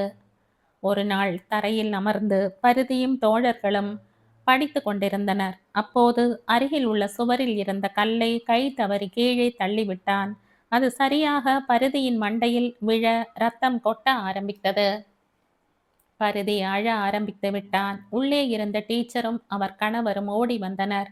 டீச்சரின் கணவர் ஒரு மருத்துவமனையில் கம்பவுண்டராக வேலை பார்க்கிறார் என்பதால் வீட்டிலேயே மருந்துகள் வைத்திருந்தார். அவர் உடனடியாக முதல் உதவியினை செய்தார். கட்டு ஒன்றையும் போட்டார். அருகில் உள்ள மருத்துவமனைக்கு அழைத்து சென்று ஊசியும் போட செய்தார். மறுநாள் டியூஷனுக்கு சென்றான் பரிதி. சரஸ்வதி டீச்சர் கேட்டார், மதன் வேணும்னா உன் தலையில கல்ல தூக்கி போட்டா? ஆமாம் டீச்சர். மற்ற மாணவர்களோ, இல்லைங்க டீச்சர், மதன் தெரியாமத்தான் கல்ல தள்ளிட்டான் என்றனர். பரிதி ஒப்புக்கொள்ளவில்லை. நிஜமாத்தான் டீச்சர், மதன் வேணும்னு தான் கல்ல தூக்கி போட்டான் என்றான். டீச்சர் அவனை கோபமாக பார்த்தார். அதன் பின்னர் பரிதியிடம் முன்பு போல பிரியமாக நடந்து கொள்ளவில்லை சரஸ்வதி டீச்சர். ஏனோ மதன் தெரியாமல் தான் செய்தான் என்று சொல்ல பரிதியின் மனம் ஒப்புக்கொள்ளவில்லை. இந்த வீட்டில் இருந்தபோதுதான் பரிதி நீச்சல் கற்றுக்கொண்டான். அது ஒரு தீபாவளி நாள். அதிகாலை 5 மணிக்கெல்லாம் எண்ணெய் தேய்த்துவிட்டு பரிதிக்கும் தம்பிக்கும் எண்ணெய் தேய்த்து விட்டார் அப்பா. பிறகு இருவரையும் அழைத்து கொண்டு தெப்ப குளத்துக்கு சென்றார். தெப்ப குளம் நிறைந்து போயிருந்தது. பரிதியிடம் அப்பா கேட்டார், பரிதி, நீச்சல் கத்துக்கிறையா? சரிப்பா என்றான் உற்சாகத்துடன். தம்பியை கரையில் உட்கார வைத்துவிட்டு அப்பாவும் பரிதியும் 2 படிகள் இறங்கி இடுப்பளவு தண்ணீரில் நின்றனர். அப்பா பரிதியை தன் கைகள் இரண்டையும் நீட்டி படுக்க வைத்து கொண்டார். பரிதி, கையையும் காலையும் அடி என்றார். பரிதி அப்படியே செய்தான். சிறிது நேரம் அப்பா அவனை தாங்கிக் கொண்டிருந்தார். பின்னர் அவனது அரைஞான் கயிற்றை பிடித்து கொண்டு கையையும் காலையும் அடி என்றார். பரிதியும் முயற்சி செய்ய தண்ணீருக்குள் மூழ்கி தண்ணீரையும் குடித்து விட்டான். லொக்கு லொக்கென்று இருமினான். அப்பா அவனை மேலே தூக்கினார். கரைக்கு அழைத்து சென்றார். தம்பியுடன் சேர்ந்து உட்கார சொன்னார். பின்னர் அவர் உள்ளுக்குள் இறங்கி குளித்துவிட்டு வந்தார். தம்பியையும் குளிப்பாட்டினார். பின்னர் வீட்டுக்கு அழைத்து சென்றார். பரிதி அன்று முழுமையாக நீச்சல் கற்றுக்கொள்ளவில்லை என்றாலும் நீச்சல் அடிக்க வேண்டும் என்றால் காலையும் கையையும் அடிக்க வேண்டும் என்று புரிந்து கொண்டான். வீட்டுக்கு சென்றதும் அப்பா ஒரு மஞ்சள் பை நிறைய பட்டாசுகள் வாங்கி வைத்திருந்தார். அதனை எடுத்து பரிதியிடம் கொடுத்தார். பரிதி உற்சாகமாக வாங்கி கொண்டு ஓடினான். முதல் நாள் மாலையில் பட்டாசு கடைக்கு அப்பா பரிதியையும் கூட்டிக் கொண்டு சென்றார். அப்பா, குருவி பட்டாசு, அப்பா யானை வெடி, அப்பா அணுகுண்டு, அப்பா ராக்கெட், அப்பா சங்கு சக்கரம் என்று கேட்டு கேட்டு வாங்கினான் பரிதி. அவன் கேட்டதை எல்லாம் வாங்கி கொடுத்தார் அப்பா. மேலும் தம்பிக்கு வேண்டிய மத்தாப்புகளையும் வாங்கி கொண்டார் அப்பா. மொத்தம் 30 ரூபாய் ஆகியிருந்தது. அருகில் இருந்த சிலர் 100 ரூபாய், 200 ரூபாய் என்று பில் போட்டு கொண்டிருந்தனர். அப்பா தன் பில்லுக்கு பணத்தை கொடுத்துவிட்டு தங்கள் பட்டாசை அள்ளி கொண்டனர். ஒரு மஞ்சள் துணிப்பை நிறைந்து விட்டது. அப்பாவுக்கு திருப்தி இல்லை. அடுத்த தீபாவளிக்கு அப்பா 100 ரூபாய்க்கு வெடி வாங்கி தரேன் என்றார். பட்டாசு வெடிக்க வெடிக்க குறையவில்லை. பரிதி வெடித்து கொண்டிருந்தான். மறுநாள் வெடிக்கலாம் என்று சில பட்டாசுகளை எடுத்து வைத்திருந்தான் பரிதி. மறுநாள் பார்த்தபோது அந்த பட்டாசுகளை காணவில்லை. நீச்சல் கற்றுக்கொள்ள வேண்டும் என்ற ஆவல் பரிதியின் மனதுக்குள் கூடிக்கொண்டே போனது. சில நாட்களிலேயே அது நிகழ்ந்தது. தெருவில் உள்ள சிறுவர்களுடன் தெப்ப குளத்துக்கு சென்றிருந்தான் பரிதி. விச்சு, குச்சு, பாஸ்கர், செல்லதுரை எல்லோருமே நீச்சல் பழகிவிட்டனர். பரிதி மட்டும்தான் நீச்சல் கற்றிருக்கவில்லை. சுற்றுப்படியில் நின்று கொண்டிருந்தான். மற்றவர்கள் ஜெர்க் அடித்தும் டைவ் அடித்தும் விளையாடிக் கொண்டிருந்தனர். பரிதியின் மனம் தகித்தது. நாமும் நீச்சல் பழகி கொள்ள வேண்டும், தெப்ப குளத்துக்குள் குதித்து விளையாட வேண்டும் என்று ஆவல் கொண்டான். படி பக்கமாக பார்த்தான். சில சிறுவர்கள் 3ஆம் படி 4ஆம் படிக்கு நேராக குதித்து நீச்சல் அடித்து கரையை நோக்கி நீச்சல் அடித்து சென்றனர். அவர்களை கூர்ந்து கவனித்தான் பரிதி. அவர்கள் தண்ணீருக்குள் குதித்ததும் தண்ணீர் மேலே தூக்கிவிட்டது. அதன் பின்னர் தத்தக்கா பித்தக்கா என்று கையை காலை உதறி திணறியபடி கரையை நோக்கி சென்றனர். பரிதிக்கே அதுபோல நாமும் குதித்து பார்க்கலாமா என்ற எண்ணம் தோன்றியது. இருந்தாலும் பயமாக இருந்தது. அப்போது எதிர்பாராமல் தான் அந்த சம்பவம் நடந்தது. 2 பேர் ஒருவரோடு ஒருவர் தள்ளு முள்ளு செய்து விளையாடி கொண்டிருந்தனர். அவர்களில் ஒருவன் தவறுதலாக பரிதியை பிடித்து தள்ளிவிட பரிதி தெப்ப குளத்திற்குள் விழுந்தான். மறுநொடியே மேலே வந்தான். கரையை நோக்கி கையையும் காலையும் விரைந்து அடித்தான். கரைக்கு வந்துவிட்டான். மேல் மூச்சு கீழ் மூச்சு வாங்கினான். இவ்வளவுதானா நீச்சல் என்று தனக்குள் கேட்டுக்கொண்டான். அவனுக்குள் தைரியம் பிறந்தது. எழுந்து கொண்டான். மறுபடியும் மேலேறி சென்றான். முன்பு தான் நின்ற இடத்திலேயே நின்றான். அவனாகவே குதித்தான். தண்ணீர் மேலே தூக்கிவிட்டது. விரைந்து நீச்சல் அடித்தான். கரைக்கு வந்துவிட்டான். சில நாட்கள் இப்படியே தொடர்ந்தான். பிறகு சற்று தள்ளி குதித்து கரைக்கு நீச்சல் அடித்து வந்தான். நன்கு நீச்சல் பழகிய பின்னர் மற்ற நண்பர்களைப் போல அவனும் ஆழமான பகுதிகளில் குதித்து நீச்சல் அடித்து விளையாடினான். அதன் பின்னர் வாடகைக்கு டியூப் எடுத்து நீரின் ஆழப்பகுதி வரைக்கும் மிதந்து கொண்டே சென்றனர். மணிக்கணக்காக டியூபில் படுத்து கொண்டு மிதந்தனர். 1 மணி நேரத்திற்கு 25 பைசா டியூபிற்கான வாடகை. அதனை கொடுத்து டியூபை வாடகைக்கு எடுத்து தெப்ப குளத்தில் மணிக்கணக்காக மிதந்து திளைத்தனர். இன்னொரு பொழுதுபோக்கும் அவனுக்கு பயன் உள்ளதாக அமைந்தது. தேவாங்கர் கலை கல்லூரிக்கு அருகில் ஒரு புத்தக கடை இருந்தது. அங்கே ஏராளமான காமிக்ஸ் புத்தகங்கள் வாடகைக்கு விடப்பட்டிருந்தன. ஒரு புத்தகம் படிக்க 5 பைசா வாடகையாக கொடுக்க வேண்டும். பரிதி தினமும் அப்பா கொடுக்கும் காசுகளை சேமித்தான். ஞாயிற்றுக்கிழமை புத்தக கடைக்கு செல்லும் போது கையில் 50 பைசா இருக்கும். காலை 8 மணிக்கு போய் உட்கார்ந்தான் என்றால் மதியம் சாப்பாட்டு நேரத்துக்குத்தான் வீட்டுக்கு செல்வான். 50 பைசாவும் காலியாக இருக்கும். அந்த அளவுக்கு புத்தக புழுவாயிருந்தான். சில நாட்களில் இன்னொரு உபாயமும் தோன்றியது. அருகில் படித்து கொண்டிருந்த ஒருவன் பரிதியின் கையை சுரண்டினான். என்ன? இந்த புத்தகத்தை நான் படிச்சுட்டேன், நீ படிச்சுட்டு என்கிட்ட தா, 2 பேரும் மாத்திக்கலாம் என்றான். பரிதி பயந்தான். அதெல்லாம் தெரியாது, தைரியமா குடு என்றான் அவன். பரிதி கொடுத்துவிட்டு அவன் கையில் இருந்த புத்தகத்தை வாங்கி கொண்டான். இப்போதுதான் கவனித்தான் பரிதி. கடைக்காரருக்கு தெரியாமல் எல்லோருமே அப்படித்தான் செய்து கொண்டிருந்தனர். இந்த வகையில் பரிதிக்கு 25 பைசா மிஞ்சியது. இது தொடர்ந்தது. தெருவின் நுழைவாயிலில் இருந்த பொங்கை மரம் மிகவும் பிரசித்தம். பொங்கை மரத்தில் ஏதாவது எழுதினால் அது புடைத்து கொண்டு அழகான ஆட்டோகிராஃபாக பதிந்து போயிருக்கும். தெருவில் உள்ள எல்லோர் பெயரும் அந்த பொங்கை மரத்தில் கண்டிப்பாக இருக்கும். பரிதியும் தன் பங்குக்கு தன் பெயரையும் பொறித்து வைத்தான்.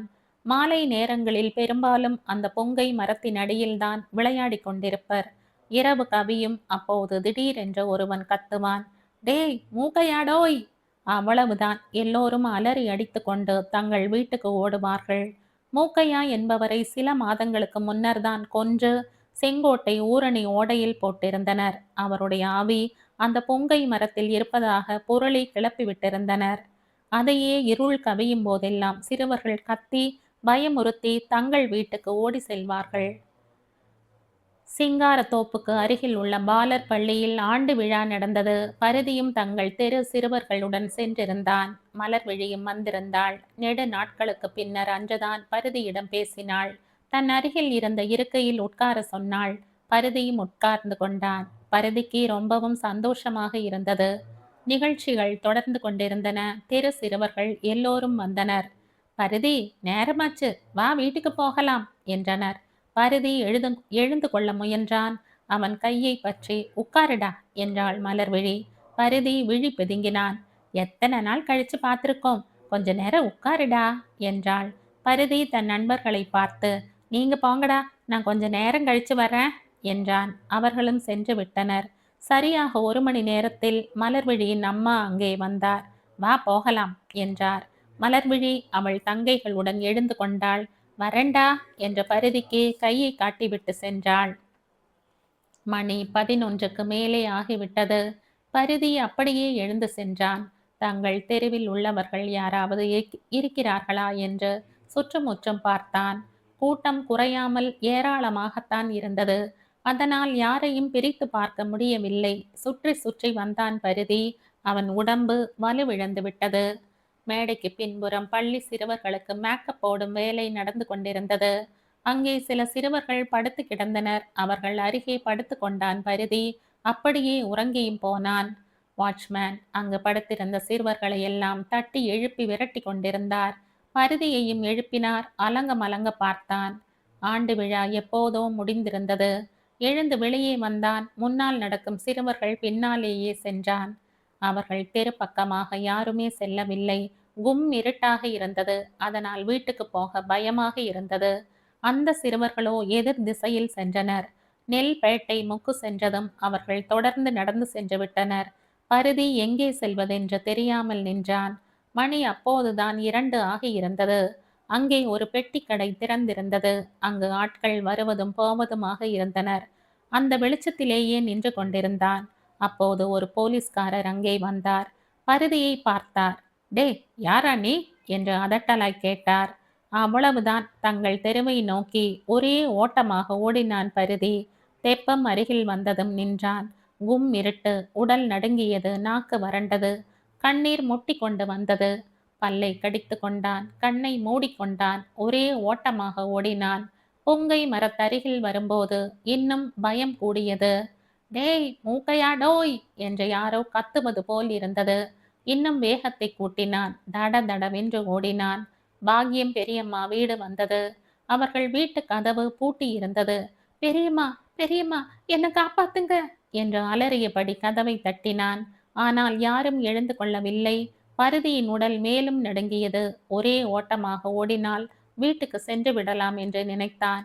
எழுந்து கொண்டான். மீண்டும் தடதடவென்று ஓடினான். ஒரே ஓட்டத்தில் வீட்டை அடைந்திருந்தான். அம்மாவும் தம்பியும் உறங்கிக் கொண்டிருந்தனர். அப்பா வீட்டில் இல்லை. இரவு வேலைக்கு சென்றிருந்தார். பரிதி அம்மாவுக்கும் தம்பிக்கும் நடுவில் படுத்து கொண்டான். அவன் உடல் இன்னமும் நடுங்கிக் கொண்டுதான் இருந்தது.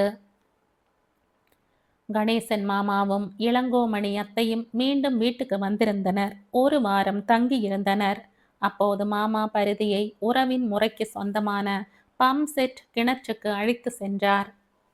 அதனால் வரையில் அப்படி ஒரு இடம் இருப்பதே அவனுக்கு தெரியாது. காலையில் குளிக்க வேண்டும் என்றால் தெப்ப குளத்துக்கு செல்வர். ஊரில் உள்ள எல்லா பெண்களுமே தெப்ப குளத்துக்கு வந்து தங்கள் துணி மணிகளை துவைத்து அலசுவார்கள். அதனால் விரைந்து தெப்பக்குளம் நாறிவிடும். அழுக்கு படிந்து பாசியால் நிறைந்து தண்ணீரே கொள கொளவென்று பச்சை நிறத்தில் கிடக்கும்.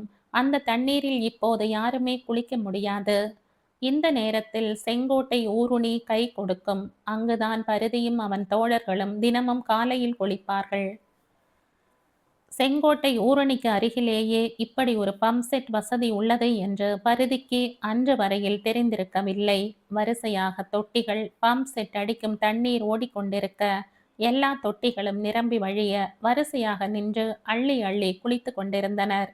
பரிதியும் ஒரு தொட்டியின் முன்னால் போய் நின்றான். ஒரு டப்பாவை எடுத்துக்கொண்டு மொண்டு மொண்டு குளித்தான். நல்ல தண்ணீர், குளிக்க குளிக்க ஆனந்தமாக இருந்தது. எவ்வளவு நேரம் வேண்டுமானாலும் குளிக்கலாம் என்றபோது இன்னும் மகிழ்ச்சியாக இருந்தது. மாமா இருந்த ஒரு வார காலமும் மாமாவுடனேயே சென்று வந்தான். மாமா, இது நாள் வரைக்கும் இந்த இடம் எனக்கு தெரியாது என்றான். நம்ம உறவின் முறை இடம்தான். நம்ம ஆளுங்க மட்டும்தான் குளிக்கலாம். ஆனா நம்ம தெருவில் உள்ள யாருக்குமே இது தெரியாது. எல்லாரும் தெப்பத்திலையும் செங்கேட்டை ஊரணிலையும் தான் குளிக்கிறாங்க என்றார் மாமா. பருதி கேட்டான். உங்களுக்கு எப்படி மாமா தெரியும்? நான் சின்ன வயசுல அருப்புக்கோட்டையில தானே ஐஸ் வியாபாரம் பார்த்தேன். அப்பவே இங்க வந்துதான் குளிப்பேன் என்றார். மாமா ஊருக்கு சென்ற பின்னரும் பருதி தொடர்ந்து அங்கே குளிக்க சென்றான். அவன் தோழர்கள் யாருக்கும் இது தெரியாது. பருதி காட்டிக்கொள்ளவில்லை. பந்து விளையாடும் இடத்துக்கு விச்சு குச்சுவை அழைத்து சென்று பின்னர் தானே அங்கு செல்ல முடியாத நிலை ஏற்பட்டதால் சூடு கண்ட பூனையாக இருந்தான். அதனால் யாருக்கும் தெரியாமலேயே பம்ப் செட் கிணற்றுக்கு குளிக்க சென்று வந்தான். காலையிலேயே பள்ளிக்கு கிளம்பும் முன்னர் குளிப்பதற்காக பருதியை தேடி வருவார்கள். பருதி, குளிக்க வரலையா என்று கேட்பர். இல்லடா, நான் வீட்லேயே குளிச்சுக்கிறேன் என்பான். அவர்களும் சென்று விடுவார்கள். அதன் பின்னர் பருதி கிளம்பி செல்வான். அவர்கள் எல்லோரும் செங்கோட்டை ஊருணியில்தான் குளித்து கொண்டிருப்பர். அவர்களுக்கு தெரியாமல் மறைந்து மறைந்து பம்ப் செட் கிணற்றுக்கு சென்று விடுவான் பருதி. அடுத்த முறை மாமா ஊருக்கு வந்திருந்த போது மாமாவும் பருதியும் பம்ப் செட்டு கிணற்றுக்கு குளிக்க சென்றனர். அப்போது அழகுவேல் மாமாவின் மகள் முனியம்மாவும் உடன் வந்தாள். பருதியின் வயதை ஒத்தவள்தான். அதுவே வினையாகி போனது. மறுநாளே தெருவில் உள்ள சிறுமிகளை எல்லாம் அழைத்து கொண்டு பம்ப் செட் கிணற்றுக்கு வந்து விட்டாள். அவர்கள் அடித்த லூட்டியில் அங்கு குளித்த மற்ற மனிதர்கள் எல்லாம் கோபம் அடைந்தனர். இனிமேல் சிறு பிள்ளைகள் யாரும் குளிக்க வரக்கூடாது என்று விரட்டி அடித்தனர். பருதியையும் விரட்டினர். இல்ல, நான் இங்க நிறைய நாள் குளிச்சுக்கிட்டு இருக்கேன் என்றான் பருதி. நீயும் அந்த தெருவு சேர்ந்தவன் தாண்டா, இனிமே இங்க வராத என்றனர். பருதி எத்தனை வாதாடியும் பலன் இல்லை. விரட்டி அடித்து விட்டனர். அதன் பின்னர்தான் அவன் நண்பர்களுக்கு இந்த விஷயம் தெரிய வந்தது.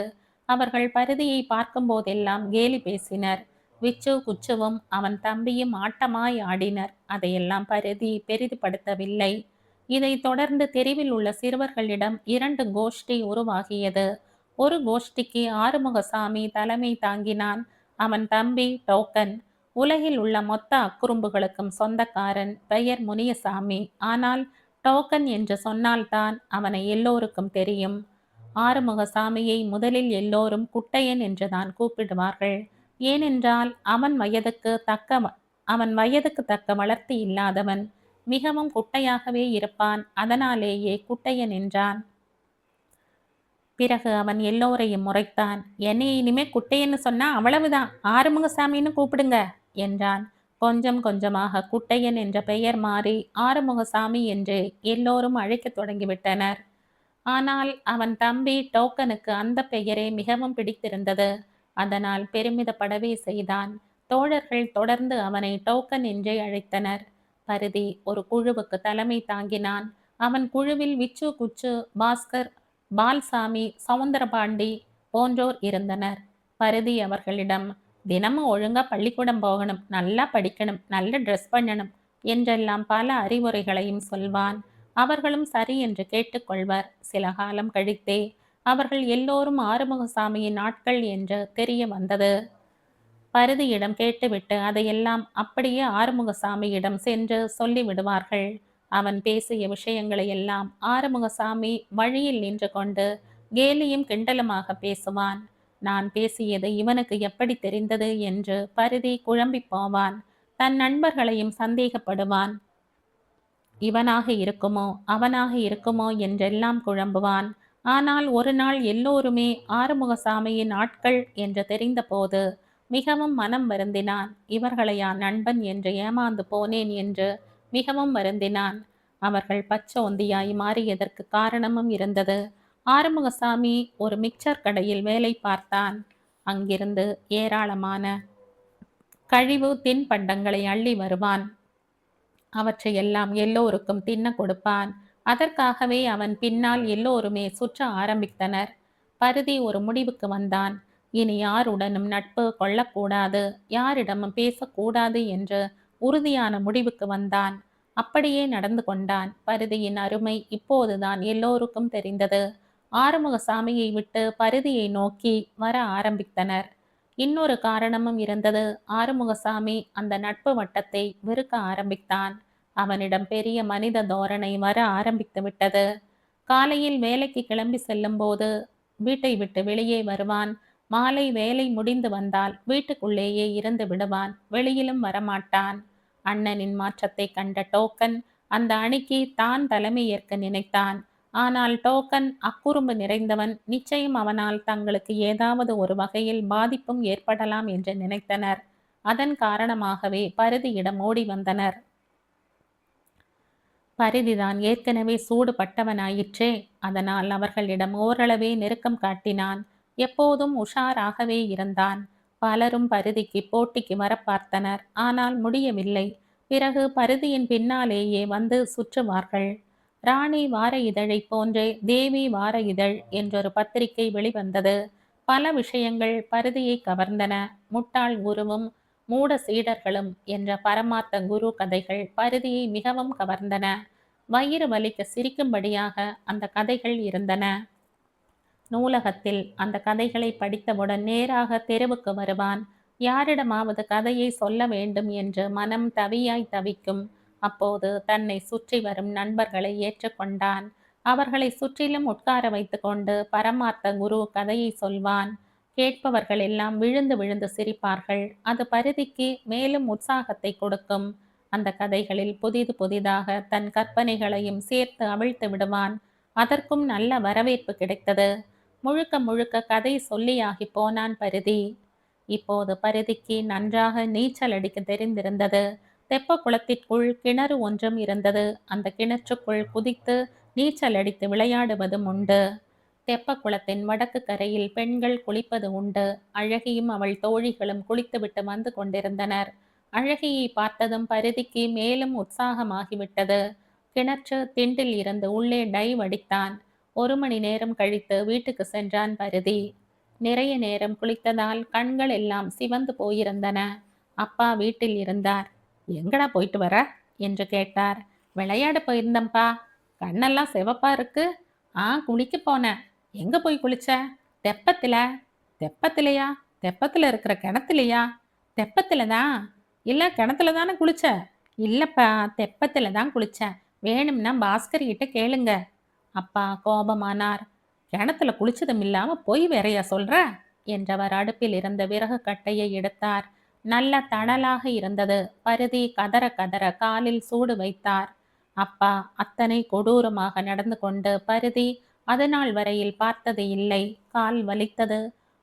கொப்புளமிட்டு விட்டது. காலை இழுத்து கொண்டே ஓடினான்.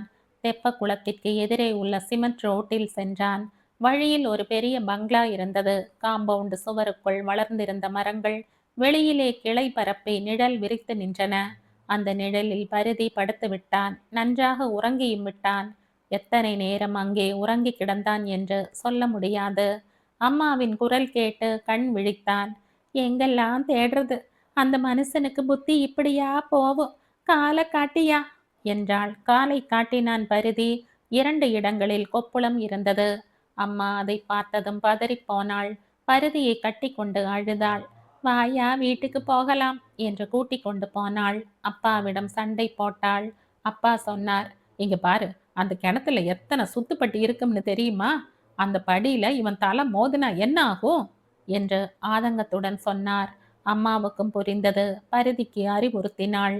பரிதி, அப்பா உன்னோட நல்லதுக்கு தானே சொல்றாரு. சுத்துப்படியில தலை மோதுனா பிறகு என்னையா ஆகும்? மண்டை உடையும், இல்லைன்னா உசுரே கூட போயிடும். அதனால தானே அப்பா சொல்றாரு. பரிதிக்கும் புரிந்தது. அம்மா அப்பாவிடமும் பேசினாள். இங்க பாருங்கய்யா, பிள்ளை தப்பு செஞ்சா கையால 2 அடி அடிக்கலாம்தான். இப்படியா சூடு போடுவாங்க? தப்புன்னு சொன்னா திருத்திக்க போறா. இனிமே இப்படியெல்லாம் செய்யாதீங்க என்றாள். அப்பாவுக்கு தன் தவறு புரிந்தது. பரிதியின் காலில் உள்ள கொப்புளத்தை தடவி பார்த்தார். கண்கள் கலங்கின. விரைந்து மருந்து கடைக்கு சென்று மருந்து வாங்கி வந்து புண்ணில் தடவி விட்டார். அதன் பின்னர் பரிதி கிணற்று பக்கம் குளிக்க செல்லவில்லை. கடைசி வீட்டில் சங்கர் மாமா இருந்தார். கருவாட்டு பேட்டையில் கருவாட்டு கடை வைத்திருந்தார். அவருக்கு 3 பையன்கள். மூத்தவன் பவுன்ராஜ், அடுத்தவன் செந்தூர் பாண்டி, 3ஆம் அவன் முத்துராஜ். பவுன்ராஜ் மட்டும் பரிதியை விட 2 வயது பெரியவன். மற்றவர்கள் இளையவர்கள். பவுன்ராஜ் ஆண்கள் மேல்நிலைப் பள்ளியில் படித்துக் கொண்டிருந்தான். விடுமுறை நாட்களில் பரிதியை தங்கள் பள்ளிக்கு அழைத்து செல்வான். அங்கு தன் நண்பர்களுடன் சேர்ந்து கால்பந்து விளையாட்டில் ஈடுபடுவான். அப்போது பரிதியையும் சேர்த்து கொள்வான். பவுன்ராஜ் கால்பந்து நன்றாக விளையாடுவான். அவனிடம் பந்து வந்துவிட்டால் அவ்வளவு எளிதில் யாராலும் பறிக்க முடியாது. அத்தனை சிறப்பாக விளையாடுவான். நிறைய நாட்கள் பவுன்ராஜுடன் ஆன நட்பு நீடிக்கவில்லை. பவுன்ராஜ் வீட்டுக்குள் நல்ல பிள்ளையாக வலம் வருவான். ஆனால் வெளியில் நிறைய சேட்டைகள் செய்வான். வீட்டுக்கு தெரியாமல் சினிமாவுக்கு செல்வான். அது மிக பெரிய குற்றமாக கருதப்பட்டது. அம்மா ஒருமுறை சினிமாவுக்கு போயிருந்தாள். அந்த படத்துக்கு வீட்டுக்கு தெரியாமல் பவுன்ராஜும் வந்திருந்தான். அம்மா வீட்டுக்கு வந்ததும் அவன் அம்மாவிடம் சொல்லிவிட்டாள். இந்த கதையின் தொடர்ச்சியை அடுத்த பதிவு